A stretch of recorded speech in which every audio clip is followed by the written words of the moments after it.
नामस्टे दोस्तों, अजय हम लोग देखने के government of India Act 1919 and 1935। तो चलिए शुरू करते हैं। Table of contents, introduction, background और रिफॉर्म्स की ज़रूरत। Government of India Act 1919, Montagu Chelmsford reforms. 3.1 1919 act के ऑब्जेक्टिव्स। 3.2 1919 एक्ट की मुख्य विशेषताएं। 3.3 डायकीन प्रोविंसेस। 3.4 लेजिस्लेटिव काउंसिल्स और फ्रेंचाइज का विस्तार। 3.5 एग्जीक्यूटिव और गवर्नर के पावर्स। 3.6 1919 एक्ट का इम्पैक्ट और criticism government of India Act 1935। 4.1 background और कारण। 4.2 1935 एक्ट की मुख्य विशेषताएं। 4.3 फेडरल स्ट्रक्चर और प्रोविंशियल ऑटोनॉमी। 4.4 गवर्नर के रिजर्व पावर्स। 4.5 फेडरल लेजिस्लेचर और फ्रेंचाइज। 4.6 फेडरल कोर्ट का गठन। 4.7 1935 एक्ट का इम्पैक्ट और क्रिटिसिज्म 1919 और 1930 एक्ट की तुलना।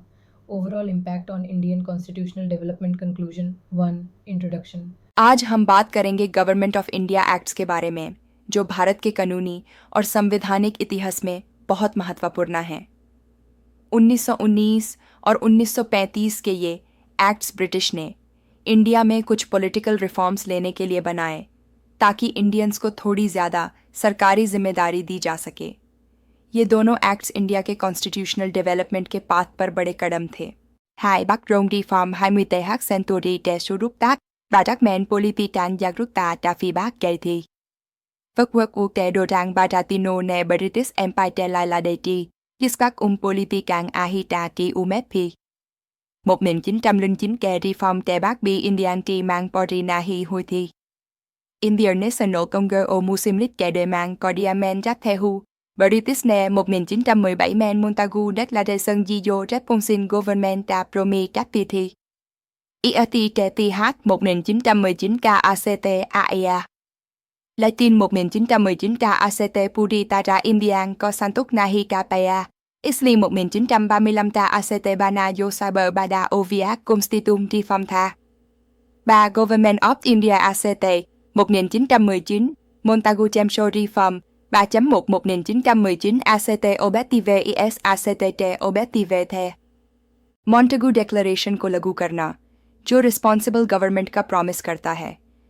इंडियंस की गवर्नेंस में भागीदारी बढ़ाना, प्रोविंशियल एडमिनिस्ट्रेशन सुधारना, कम्युनल डिमांड्स और पॉलिटिकल अनरेस्ट को संभालना। 3.2 1919 एक्ट की मुख्य विशेषताएं। प्रोविंसेस में डायरची का परिचय, लेजिस्लेटिव काउंसिल्स का विस्तार और अधिक इलेक्टेड इंडियन मेंबर्स, सब्जेक्ट्स का डिवीजन, रिजर्व्ड और ट्रांसफर्ड, फ्रैंचाइज का विस्तार लेकिन लिमिटेड, सेंटर पर बिकैमरल लेजिस्लेचर का स्थापन, काउंसिल ऑफ स्टेट और लेजिस्लेटिव असेंबली, कम्युनल इलेक्टोरेट्स का विस्तार। 3.3 डायरची इन प्रोविंसेस। सबसे खास बात थी डायरकी। प्रोविंशियल सब्जेक्ट्स 2 भाग में बंट दिए गए। Transferred subjects, education, health, agriculture, जो मिनिस्टर्स के अंडर आते हैं, जो प्रोविंशियल लेजिस्लेचर को रिस्पॉन्सिबल हैं। Reserved subjects, finance, police, law and order, जो गवर्नर और उसके एग्जीक्यूटिव काउंसिल के कंट्रोल में हैं। इससे इंडियंस को कुछ अधिकार मिला, लेकिन महत्वपूर्ण क्षेत्र ब्रिटिश के कंट्रोल में रहे। 3.4 लेजिस्लेटिव काउंसिल्स और फ्रैंचाइज का विस्तार। प्रोविंशियल काउंसिल्स बड़े और अधिक इलेक्टेड मेंबर्स रखे। फ्रैंचाइज थोड़ी बढ़ी, पर अब भी लिमिटेड थी, प्रॉपर्टी, टैक्स पेमेंट और एजुकेशन के आधार पर। सेपरेट इलेक्टोरेट्स जारी रहे, जिसमें सिख, इंडियन क्रिश्चियंस और यूरोपियंस भी शामिल थे। 3.5 एग्जीक्यूटिव और गवर्नर के पावर्स। गवर्नर के पास अधिक पावर्स थे, जैसे वेटो और इमरजेंसी पावर्स। एग्जीक्यूटिव काउंसिल्स में इंडियन मेंबर्स कम थे, असली पावर ब्रिटिश ऑफिसर्स के पास थी। सेंटर के लेजिस्लेचर के पावर्स लिमिटेड थे। वाइसरॉय के काउंसिल में मेजॉरिटी ब्रिटिश ऑफिशियल्स का था। 3.6 1919 एक्ट का इम्पैक्ट और क्रिटिसिज्म। इंडियन पार्टिसिपेशन बढ़ा, लेकिन डायरकी ने एडमिनिस्ट्रेटिव कन्फ्यूजन और कॉन्फ्लिक्ट्स बढ़ा दिए। फुल रिस्पॉन्सिबल गवर्नमेंट नहीं मिली। लिमिटेड फ्रैंचाइज ने पॉलिटिकल पार्टिसिपेशन को रिस्ट्रिक्ट किया। कम्युनल इलेक्टोरेट्स ने डिविजन्स को और गहरा किया। गांधी और कांग्रेस ने इसे अधूरा और अपर्याप्त रिफॉर्म माना। 4. Government of India Act 1935। 4.1 background और कारण 1919 एक्ट के फेल होने साइमन कमीशन की आलोचना और राउंड टेबल कॉन्फ्रेंसेस के बाद ब्रिटिश ने 1935 का एक्ट लाया। ये सबसे बड़ा और कॉम्प्रिहेंसिव रिफॉर्म था जो प्रोविंशियल ऑटोनॉमी और फेडरल सिस्टम लेने की कोशिश करता था। 4.2 1935 एक्ट की मुख्य विशेषताएं: प्रोविंशियल ऑटोनॉमी, डायरची ख़त्म, प्रोविंसेस को पूरी जिम्मेदारी दी गई, ऑल इंडिया फेडरेशन का प्रस्ताव, सेंटर और कुछ प्रोविंसेस में बिकैमरल लेजिस्लेचर, फ्रेंचाइज को 10% पॉपुलेशन तक बढ़ाया, फेडरल कोर्ट का स्थापन, सेंटर और प्रोविंसेस के बीच पावर्स का डिवीज़न, गवर्नर के रिजर्व पावर्स अब भी थे, 4.3 फेडरल स्ट्रक्चर और प्रोविंशियल ऑटोनॉमी प्रोविंसेस को अपने सभी सब्जेक्ट्स पर पूरा कंट्रोल मिला। गवर्नर्स कॉन्स्टिट्यूशनल हेड्स बैने, लेकिन इलेक्टेड मिनिस्ट्रीज के पास असली पावर थी। फेडरेशन इम्प्लीमेंट नहीं हुआ क्योंकि प्रिंसली स्टेट्स ने शामिल होने से मना कर दिया।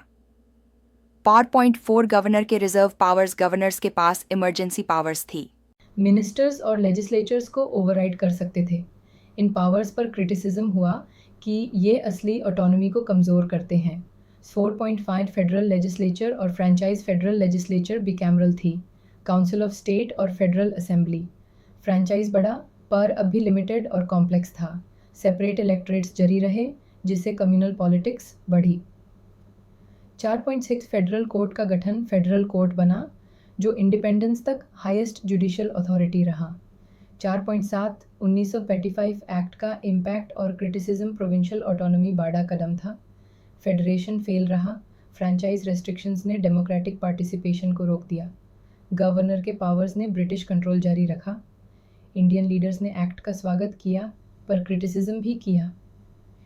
फ्यूचर कॉन्स्टिट्यूशनल डेवलपमेंट के लिए फाउंडेशन बनाया।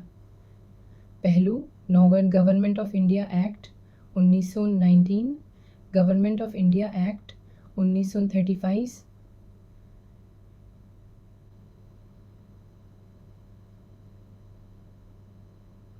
सिस्टम: प्रोविंसेस में diarchy, provincial autonomy, franchise limited और रिस्ट्रिक्टेड, एक्सपैंडेड पर अभी भी लिमिटेड। लेजिस्लेचर: सेंटर पर bicameral, provincial councils enlarged, centre और प्रोविंसेस में bicameral. Executive powers: governor controlled reserved subjects, governors के रिजर्व पावर्स, मिनिस्ट्रीज ज़्यादा कंट्रोल में। फेडरल स्ट्रक्चर: नहीं, प्रस्तावित लेकिन लागू नहीं हुआ।